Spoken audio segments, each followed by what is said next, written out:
En Israël, l'ultranationaliste Avigdor Lieberman va bien devenir le nouveau ministre de la Défense. Le Parlement israélien, la Knesset, a approuvé sa nomination par le Premier ministre Benjamin Netanyahou. Avec nous pour en parler, le politologue David Kalfa. Bonjour. Bonjour. Ce n'est pas une surprise, mais ça signe vraisemblablement un virage à droite du gouvernement israélien, d'après vous. Enfin, il est clair que le gouvernement actuel désormais est ancré à droite. Alors, ce qui est intéressant, c'est que ça intervient au terme de tractations très très longues. On a vu clairement une espèce de bière à trois bandes se mettre en place, puisque dans un premier temps, la gauche, incarnée par le chef de l'opposition Herzog, devait rentrer dans la nouvelle coalition, et que finalement, quasiment en dernière minute, c'est son rival de droite, à la droite du Likoud, d'Israël Beitenou, Avigdor Lieberman, qui finalement porte ce Marocain de la défense et entre dans cette nouvelle coalition.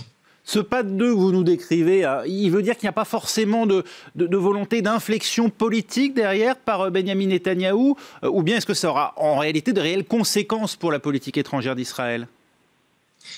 Il y a un lien très fort entre la politique intérieure et la politique extérieure d'Israël. Je crois que cette décision de faire entrer Lieberman obéit principalement à des calculs politiques internes qui sont liés à la nécessité pour Netanyahou d'élargir sa coalition, puisqu'il dépendait, il était à la merci de la moindre défection, et donc il a décidé justement de faire entrer Lieberman, qui lui offrait davantage de sécurité de son point de vue que son opposant de gauche Herzog, dont le parti est divisé. Mais s'agissant de son impact sur le processus de paix, je crois que ce qu'on peut dire, c'est que clairement, ça ne facilitera pas les choses, mais que réciproquement aussi du côté palestinien, on a un gouvernement, enfin en tout cas une opposition très forte aussi entre le Hamas et le Fatah, avec un Abbas vieillissant. Donc je crois qu'il faut regarder au-delà en fait du face-à-face israélo-palestinien et voir ce qui se passe du côté du voisin égyptien qui a relancé très récemment l'initiative de paix arabe.